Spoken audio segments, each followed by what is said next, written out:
If you like this video, please give it a thumbs up and hit the subscribe button as well as the bell to be notified of future videos. Thank you. Hello Internet. I must tell you I'm excited today. Now yeah, I know I'm always excited, but today we have something very special. What we have here is members of 61 Mech, you know, the armored people, actually getting out of their vehicles onto choppers. I believe it was giants, probably the Puma, Super Puma, a platoon of them, and they were flown as infantrymen now, about 25-30 kilometers forward. And that was in 1982 on the 4th of August. And they had to ambush a convoy of the enemy vehicles between Cuvelai and Chechematete. I hope I say that word correctly in Angola. And they pulled off one of the most brilliant ambushes in the history of the SADF.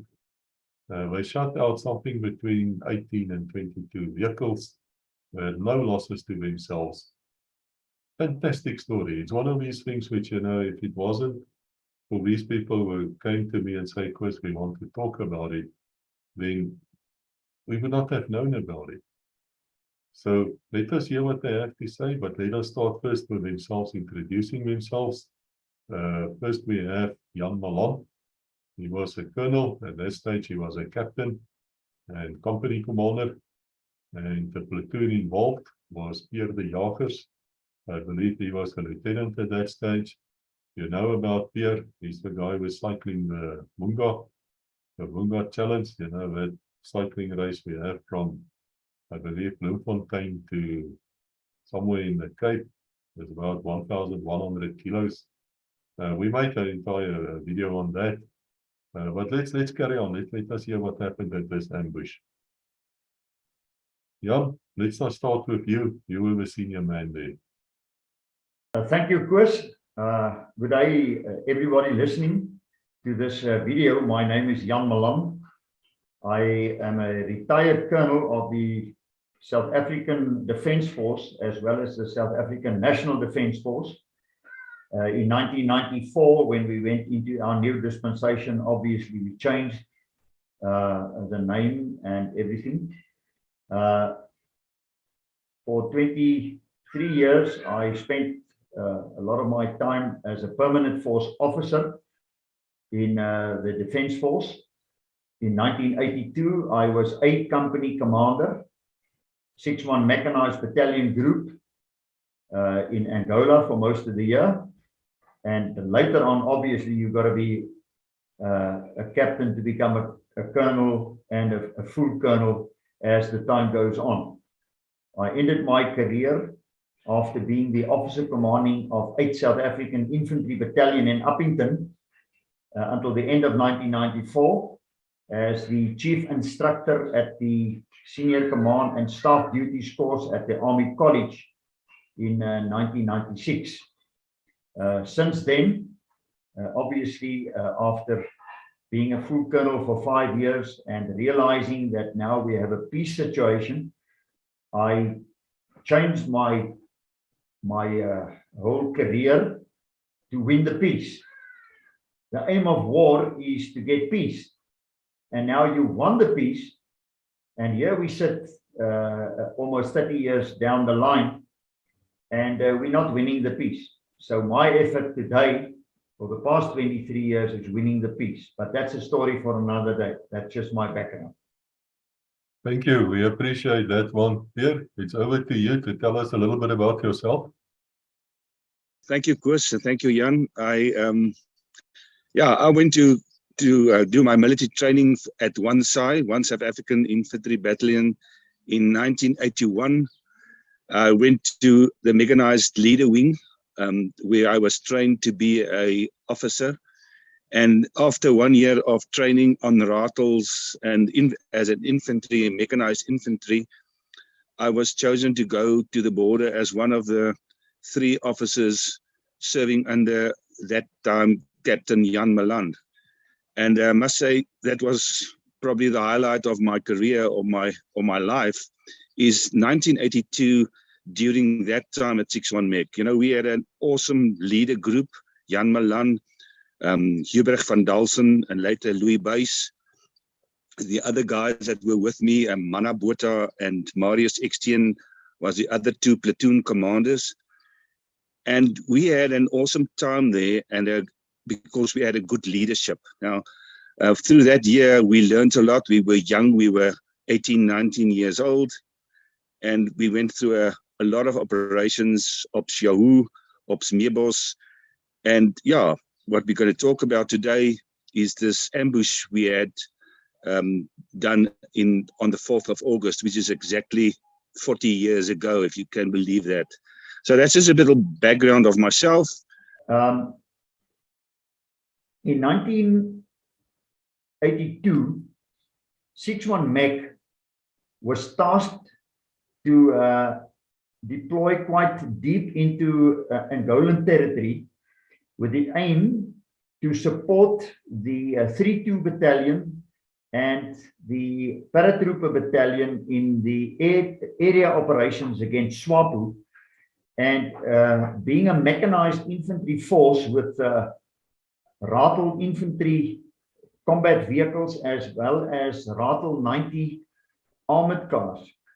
We were placed in the vicinity south of Cuvelai to ensure that the Angolan mobile forces and the Cuban forces would not interfere with our foot soldiers operating against SWAPO.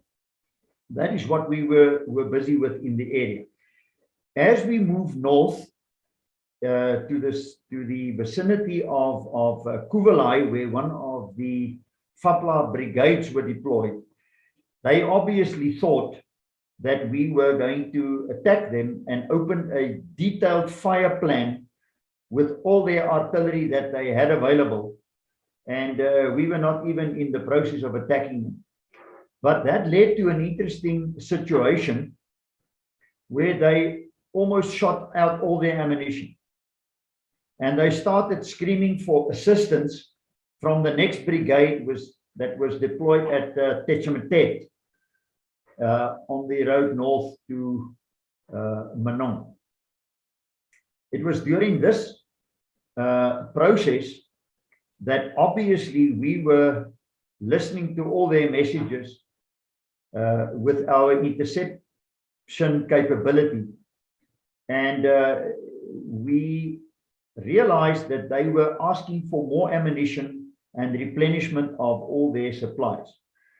So it was one morning that the officer commanding 61 Mech at that point, Commandant Roland de Vries, called me. I was a young captain, 26 years old, a company commander, and said, listen, you've got to take a platoon and go and lay an ambush for this convoy between the two brigades. I said, okay, we will do it, but how are we going to get there? He said, no, we are arranging helicopters for you because we're going to fly you in. There's no time to drive up there with Ratels.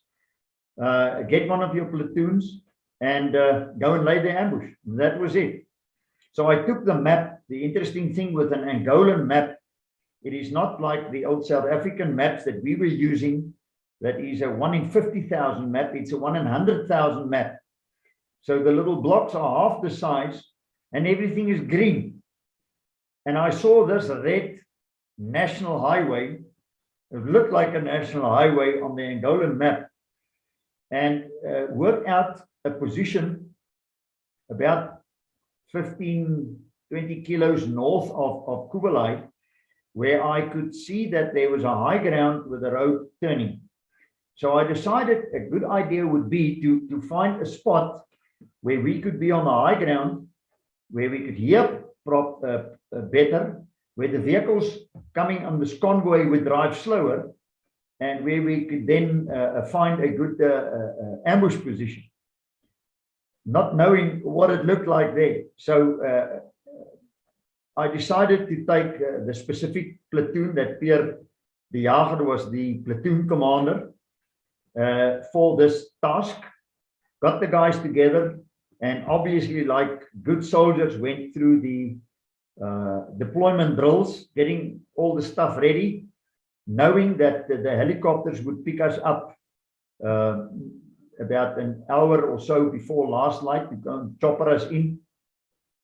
And knowing also that it would be a mechanized infantry platoon used to rifles that now had to go on foot. So we kitted up, we camouflaged ourselves properly, and built a sand model and gave orders.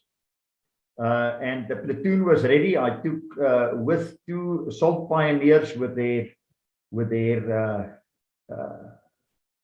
landmines, because the whole idea is put a landmine in the road, so we make sure we stop the convoy and get as much success as we could. Also realizing that what communication would entail was that we would only have our own little A53 radios, but the signaler took with a man pack, obviously with the B25 with the antennas. And then realizing, but we're going to be outside of the range of anybody to come and assist us, even artillery range, because at that point in 1982 we only had G2 140mm guns, so we would really be out there on our own. Eventually, everybody was ready with our just combat kit. No ball sacks and big bags, just fighting ready. And the choppers came in. We mounted the choppers, 4 of them. And I just showed the pilot, this is where I want to be. And there we went. This was quite nice because we were flying low. Everybody was sitting with their feet outside the vehicle, these young troops ready to go, not knowing what on earth to expect. And I wanted to fly over the target area just to get an idea of what it was. I was fully bandaged at that point with a camo all over the white bandage, because 2 days or 3 days prior to this incident, we had another ambush situation, and one of my rifles came through the bush and hit me out of the turret, and I had cuts all over my face, but we were bandaged and all blackened up. And as the pilot said, we are now going over this red line that you call a road, I stuck my head out to check, and the next minute everything was missing as the wind took it off. And I realized I'm bleeding all over the show here. Nonetheless, the choppers stopped, dropped us, landed, dropped us all. And I will never, ever forget the sound of silence. As here I was with this platoon of young national servicemen from the leader group, right down, 18 and 19 years old. I'm the captain, and you hear that choppers go, whoop, whoop, whoop, whoop, whoop, whoop, whoop, whoop, whoop, and gone. And dead silence on your own. So I had myself bandaged and blackened up again. And obviously with the compass, we had about an hour. Then we started walking into the target. And what I thought was this national highway just turned out to be a small sand road amongst big trees. And unfortunately, the position that I've chosen, I didn't realize it was massive trees all over the place next to the road. But we reached the ambush position. I put it out. Pierre took his troops. We deployed in a D formation on the one side of the road, 2 sections in front, the other one forming a half circle at the back, so that we had all-round defense. So I sent out the Pierre to put up flares on the other side of the road. The whole idea was to get lightning behind the enemy, and send the 2 assault pioneers, engineer troops, to go out and plant the 2 landmines. But because of the big trees, it turned out that we were laying pretty close to the road. I would say not more than 15 meters out. and it was getting dark. We had our B-25 radio out. I spoke to 6-1, said we are in position, and it was just getting dark. We had the troops all linked with their 14-foot ropes so that we didn't have to speak. And it started getting dark. And as we lay there with 2 little sandbags filled, because all sand all over the show, 2 sandbags in front of every troop with their rifle ready, arcs of fire put out with our mine markers, as we typically did. Everybody kitted up with their R4s, and then the one engineer troop came to me and said, "Captain, we planted the mines, but we forgot to arm the mines. The mine has a sling on the top that you had to arm." And I realized, but there's no way I can send that troop back to the road. Where on earth will they find the mines? So fully realizing we didn't have the mines available, at least we had the Claymore mines up. You know, the Claymore mine that you set up in front of the ambush position. And there we were. Now, that process started around about 6 or 7. Pierre, I don't know how late it was. Maybe you can recall. But we were laying there the whole night and nothing happened. Every hour or so, you had to waken up the troops because you could hear they were starting snoring. And we didn't want any, any sound, but there was nothing. Yeah, around about midnight, I tried to contact with radio communication 6-1 signalers just to say if they are on the air. They were not. I think they were also sleeping. And we were laying there the whole night. And it was about an hour before first line that we started hearing the vehicles come. We didn't know what to expect. I didn't know was it tanks in front? Was it BRDMs in front? Was it log vehicles? What was it? We didn't know. And as they came closer and the sound became louder, we made sure everybody is ready. And the whole idea was to jump the ambush with machine gun and with the claymores, and obviously with RPG, because we were armed with RPG fire. And yeah, then in the dark, the first vehicle came in, and what I could establish was that it was a logistical vehicle. It wasn't a tank, it wasn't that, and I had more vehicles. But I waited until the first vehicle were right in the middle of the 2 sections, and then just gave the command, fire. And all hell broke loose. The troops started firing with the machine guns and with our force. The claymores were detonated. The first vehicle actually went through the ambush to the left front of the ambush platoon. And then the second vehicle moved in, and that was hit full on side with some of the RPGs. And the next minute, those we didn't realize, but that second vehicle was full of ammunition.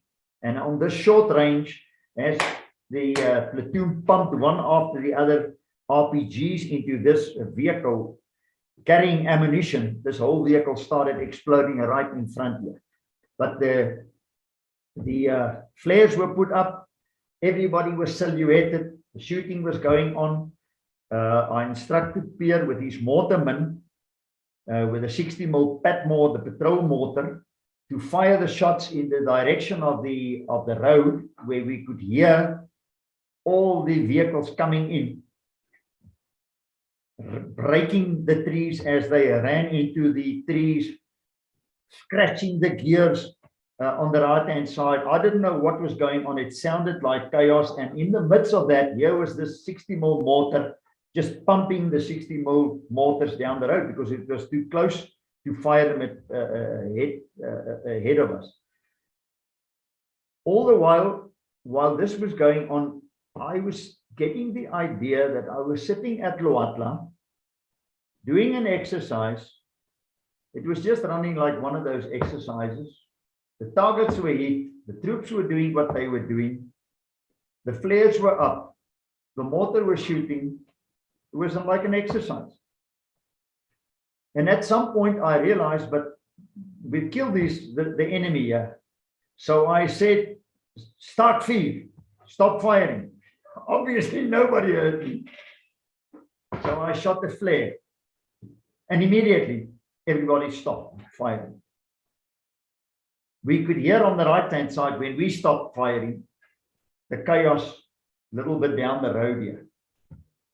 And it was at that point that I realized that it was becoming dangerous because the ammunition was exploding. It was quite close to us, and we've been successful.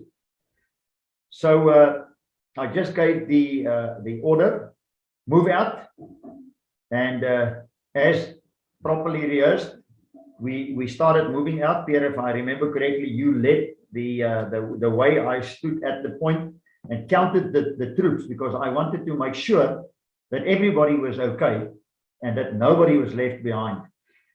So we moved out. Again, it felt like a typical Loatla exercise. Everything just running like it was planned.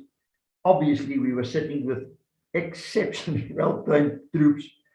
Moved out and then moved for about a kilometer and then turned back and lay another ambush on our own track if anybody would follow us. And then I put the radio out, contacted 6-1. It was just getting light at that point and said we had success. We had success. You can come in. And then Colonel, at that point, Commandant Roland de Vries came on the air and said, okay, we're going to send in Mirages to see if we can cover more of the convoy, take them out. And we're sending in choppers. And I said, Commandant, great stuff, but can I please move back? I just want to make sure that it was a total success. Said, do it. I'm sending a section of paratroopers in to form a stopper group. You clear the objective. So we moved back to the road. One section on the left, one section on the right. The other section, I think you kept on the right back, Pierre. If I remember correctly, you can give the detail. And then we cleared the objective, went past the first vehicle, the second vehicle, the third vehicle, and there was a lot of vehicles. It eventually turned out, if I remember correctly, around about 18 vehicles. They were all in that one convoy. At some point, 2 shots rang out. Just a double tap. And I asked on the radio, what is that? And the section commander came on the air and said, sorry, Captain, it's too late.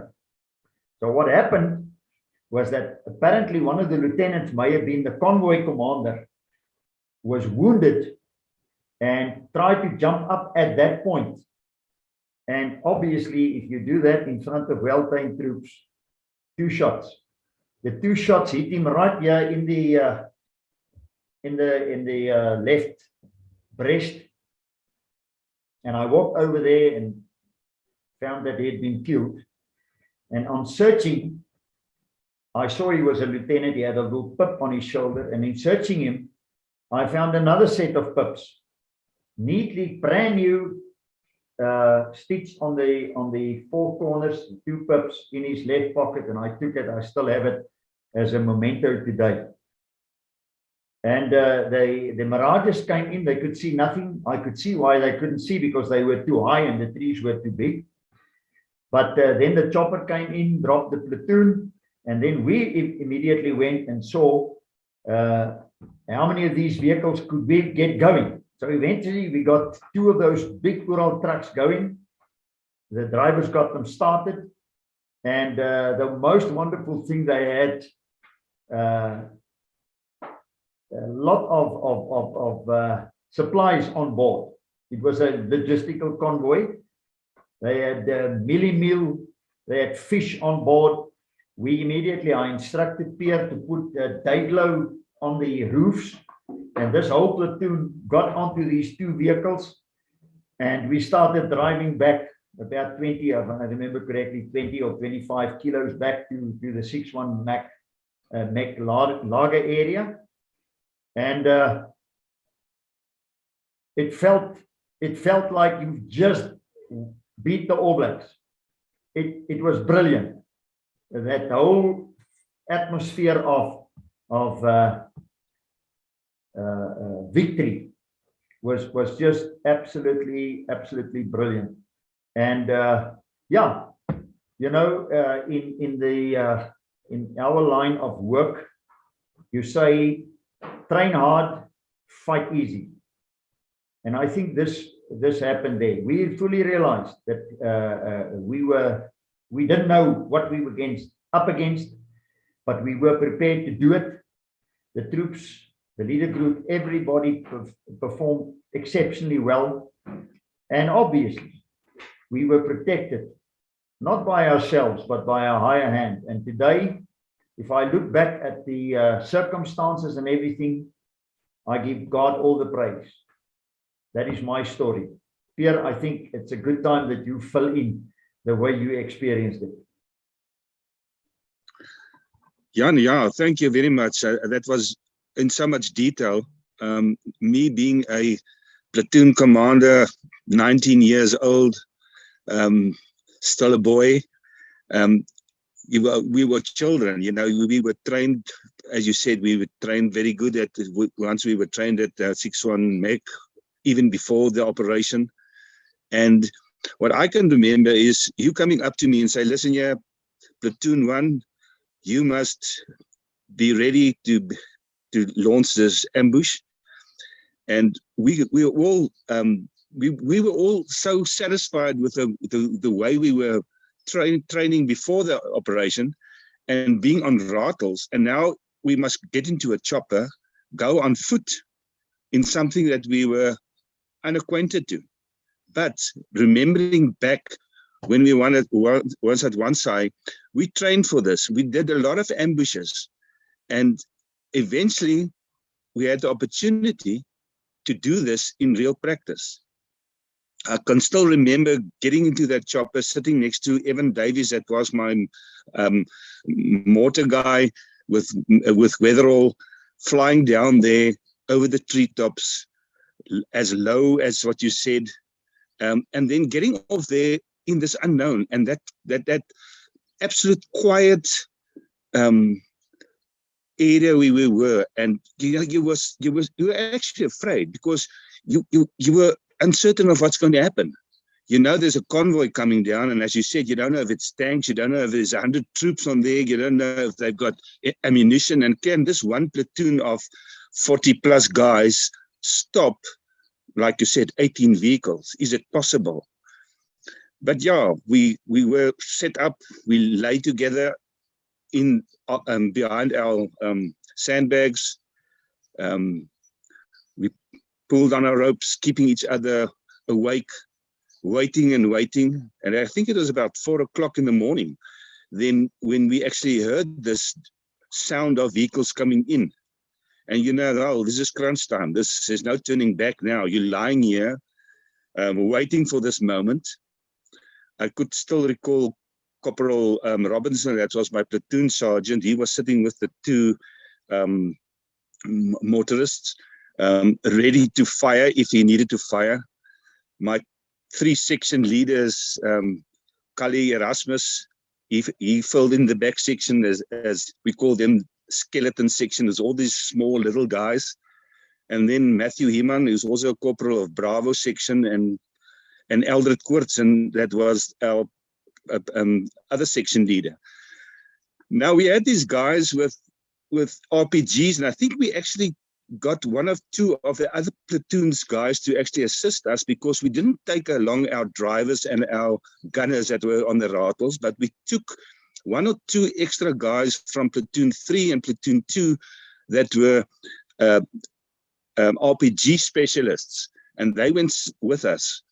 And I think the RPGs, that was not a South African weapon at that stage, but a weapon that we actually took off from Swapo and Fapla, was one of the crucial firearms in that ambush, because, you know, I just heard these RPGs once the ambush was started, that you just heard these RPGs firing at these vehicles, and you just saw flames, and you just saw, yeah, it was unbelievable. You know, the guys just stood up as one, kept on firing, and yeah, as you said, if it wasn't for your instruction for us to move out of the ambush area at that specific time, we would have been here to tell the story.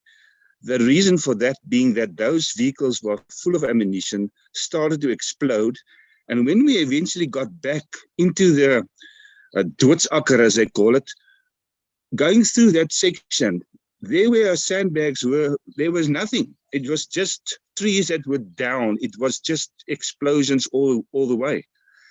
And yeah, it was unbelievable. You were telling about the guys, about yourself, counting the guys as they walked past. And I remember Corporal Robinson did exactly the same. He was kneeling, and everybody that walked past, he was counting. And he came up to me and he said, Pierre, or he said, at that time he said to me, Lieutenant, there's one guy missing. I only counted, let's say, 45, and we were 46. And I said, are you sure? He said, yes. And he was so worried. And he said, didn't we leave somebody behind? And I said, no, I can't think that he should have left somebody behind. And he went back and he counted the guys again. And he said, there's one guy missing. And then he got a smile on his face and he told me, I should have counted myself as well. So everybody was there. Nobody was injured, not a scratch.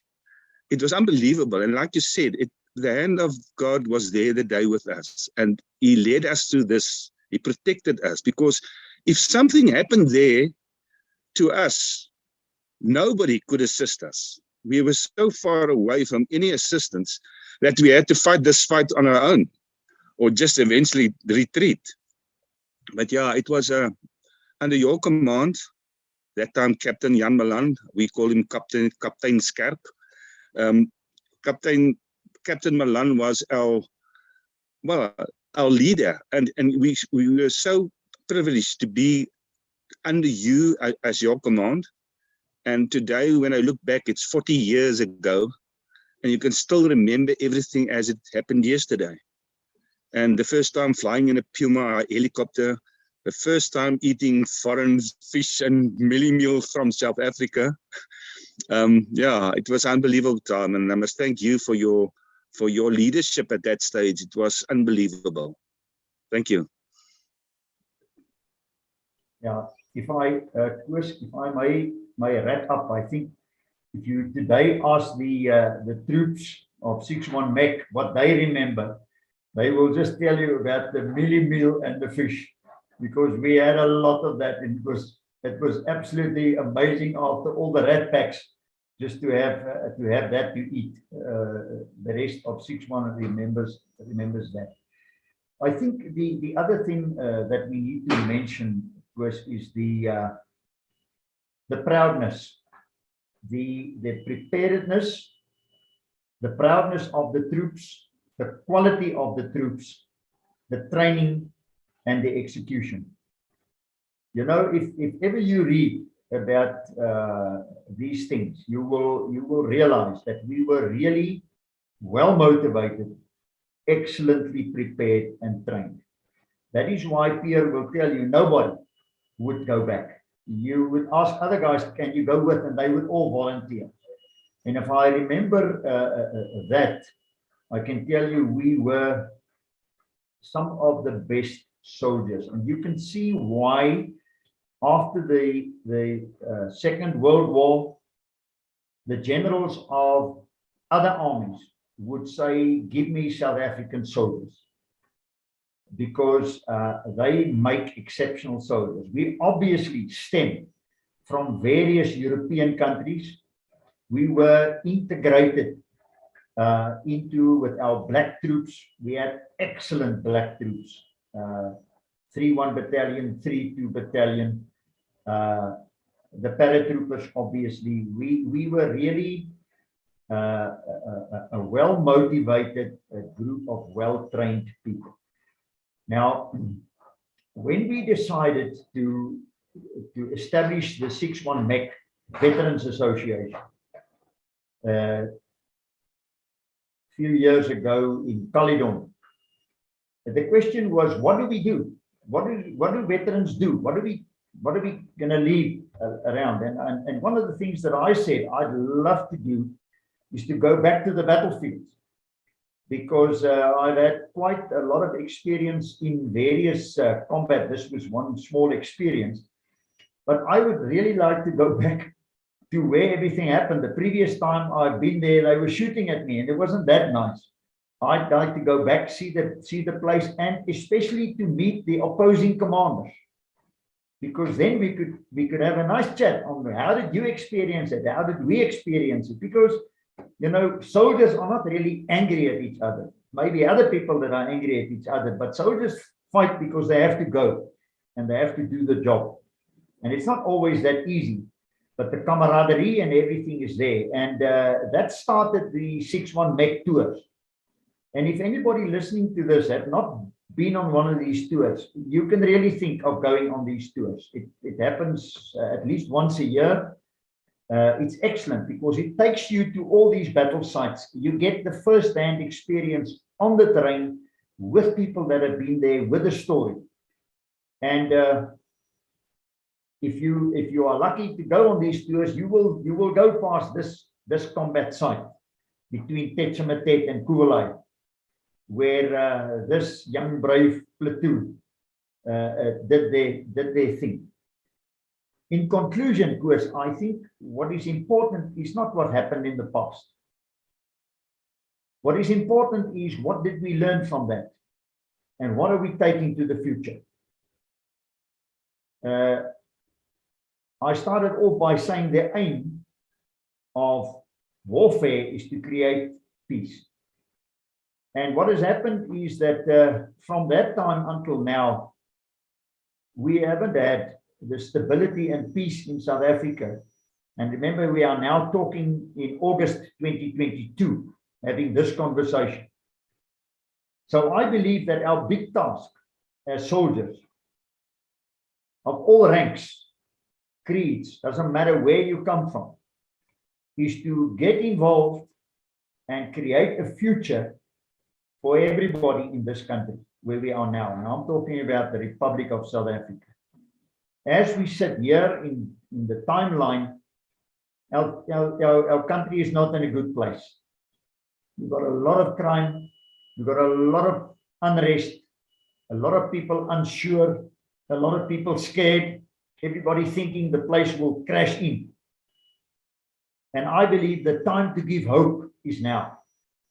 If we could take a small platoon of men and do a combat like this, if we could later on take a young guy, call him a lieutenant if you want, and give him 24 guys. We were 7th in the World Cup, in the world line with rugby, and we say, go to Japan, go and try your luck.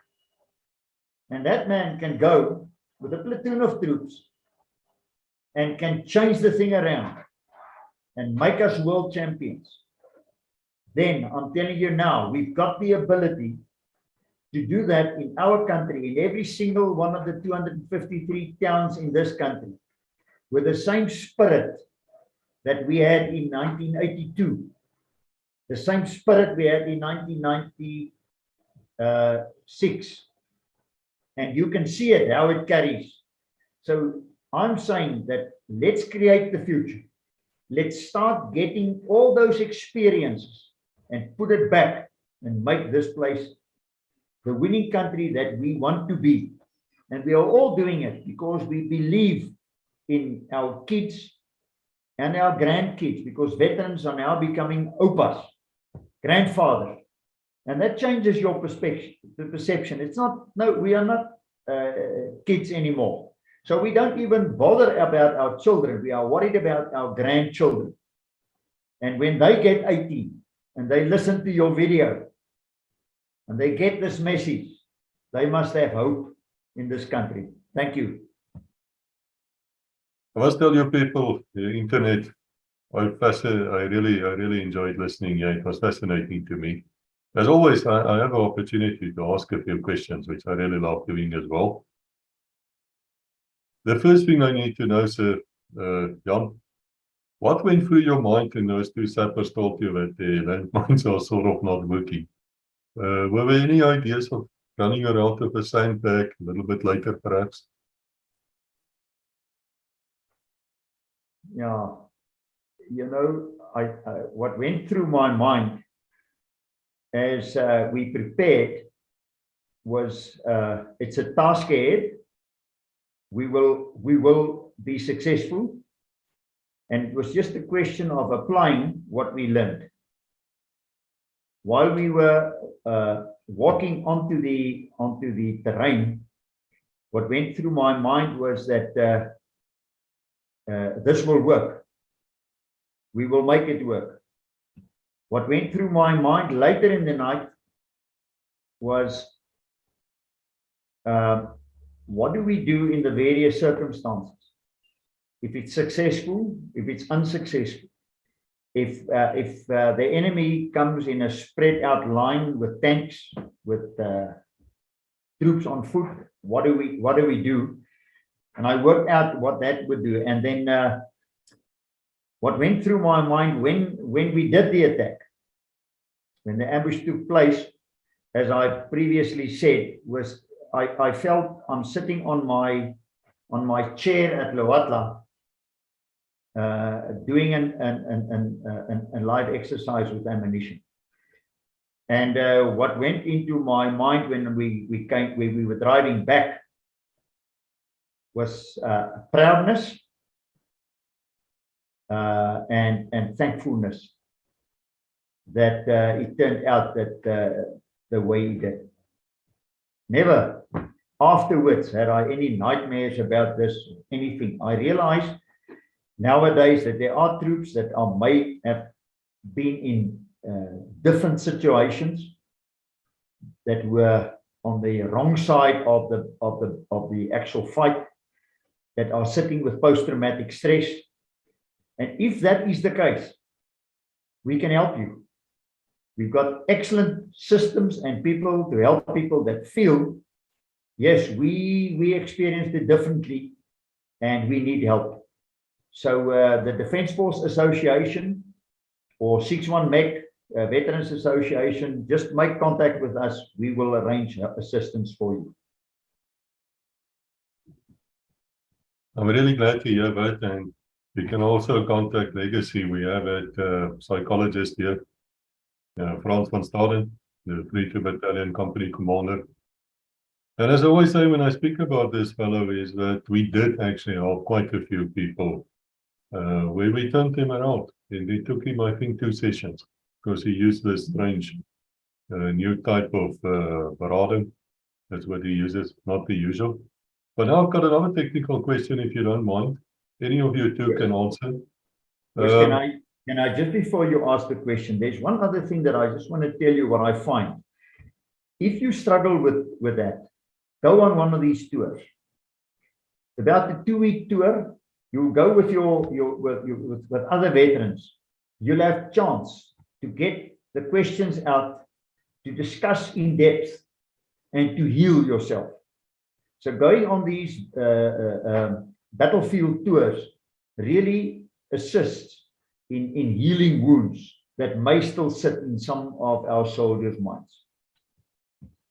Let's talk about that, Jan. Let's say somebody's listening here now and want to actually go on a tour. What does he do? And can anybody go? Let's say I'm a widow of a soldier and I want to go and see what they experienced, or perhaps I'm a parent of a soldier. I mean, will be very old now, but you know what I mean. Can anybody go, or is it only for veterans? First, anybody can go. It can be a veteran, it can be the veteran's wife, it can be the veteran's children, it can be the whole family, it can be somebody that's just interested. It can be somebody that has not even been to that battlefield, but maybe in other circumstances, because this tour takes you to all the various battlefields. So anybody can go. And all you have to do is make contact with us. Go and Google us. The South African Defence Force Association or 61 Mech Association, just to get the link to us, and we'll assist you. I will put the links in here as well as in the description. Do you need like your own 4-wheel drive vehicle? Do you need to be a rich person to go with? No, you don't have to be rich. Obviously, it costs a few rand because it takes diesel and food and vehicles to get there and back, but it's not expensive. And we have actually assisted veterans that cannot pay for it, that needs it, to go with and sponsor some of them. So it is possible. If you have an urge and a need, speak to us, we will assist you. But that brings me to the next question. If there's somebody listening here who would like to sponsor a veteran to actually go, what does he do? Does he approach the PayPal account of 61 Mech? Yeah, exactly the same. Make contact with us. Our contact details are on the websites. And it will be great if you can, from your side, assist us to assist other people. Because there are veterans that really need it and cannot afford it. Yes, that's great. I will make an appeal here to everybody. If you know about such people and you want to do it, please do so. And if you can go along, let's go along. Let's see if we can get this off the ground. Then I have one last question for you two. Again, it's a technical one. I'm curious to know how long your death acre was, the killing zone. How long was that in meters? Yeah, the killing zone was about 30 meters. The width of one erven, with the two sections next to each other. Remember, we were using a buddy system, every two troops next to each other, and I would say about 30 meters, Pierre. Number one is the question on how wide was our front that we chose. It was about 30 meters wide. And the reason for that being that we were confronted with the big trees, the distance to the target area, and the fact that we wanted to concentrate our force. So our troops were lying 2-2-2 in the buddy system with the machine gun and the rifle groups, and we put up the flares on to lighten up the other side of the target that we actually controlled with our ropes, that we could get it going. The 61 or the 60 millimeter patrol mortar we used mostly not for lighting up the area, but for shooting at HE, high explosive ammunition, onto the enemy that we could not see. And that proved to be very, very effective. The truck started burning. It lightened up the whole area in any case. Last thing to realize, Koos, is that an ambush is a surprise attack. You only need a few minutes. I don't think this whole thing lasted about more than 2 minutes to 3 minutes, because that once the target is eliminated, you stop the fire. No need to keep firing. Pierre, maybe you can just comment if you agree. Yes, Jan, I agree with you. 30 meters was about the width that we were laying there at the ambush, and the platoon's main objective to take out these vehicles was very successful due to the amount of fire force that we produced in, let's say, 2 minutes. The Patmos, the mortars were used so good and effective that even the vehicles that were not in the ambush site was eliminated, and you could hear them going off, like we call in Afrikaans, visgeraad. They just turned off the road, crashed into trees. I even heard one of these guys of Fapla trying to get his Jeep into a gear, and he was scratching and scratching, and he was like getting nervous just to get out of this ambush situation, trying to flee, but you know, the mortars were just raining on him. And I could still recall Corporal Robinson and those two motorists just throwing mortars, and very effective. You know, they were so effective that they actually caused havoc in the enemy's lines. They caused so much havoc that these guys just didn't know what's happening. And as you said, it's a surprise attack. An ambush is not a nice thing to be in if you're on the receiving side.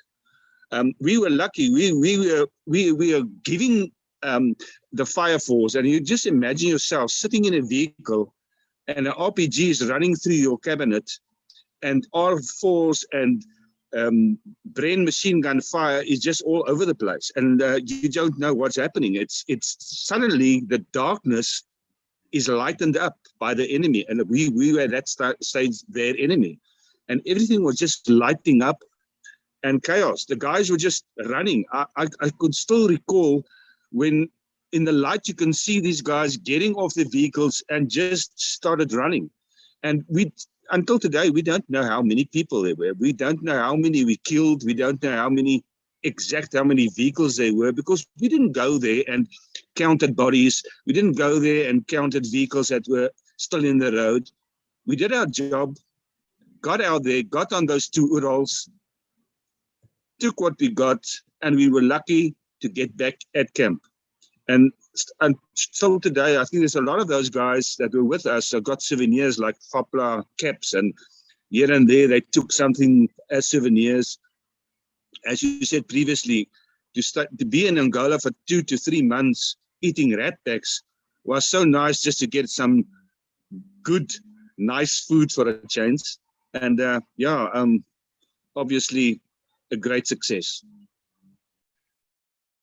Well, Internet, this was fascinating. I mean, imagine this. We take these guys, mechanized infantry, take them out of their rattles, put them on 4 choppers, giants, the Super Puma probably, fly them in, do a night ambush, shoot out all these vehicles, capture 2 of them, and drive back and just carry on like nothing happened before. And I suppose that summarizes the South African Army for you. So thank you for all of you who are listening here. We appreciate it. If you have comments, leave them below, and we will attend to that. Secondly and thirdly, if you want to attend these tours of a battlefield, please do so. It's a good thing to do. And if you're suffering from post-traumatic stress, man, you're not a coward. There's nothing wrong with you. All of us have dreams, nightmares. All of us have flashbacks. Please seek help. Come to Legacy, or go to your associations, follow the advice, and let us see what the future brings us further. So until we meet again, God bless.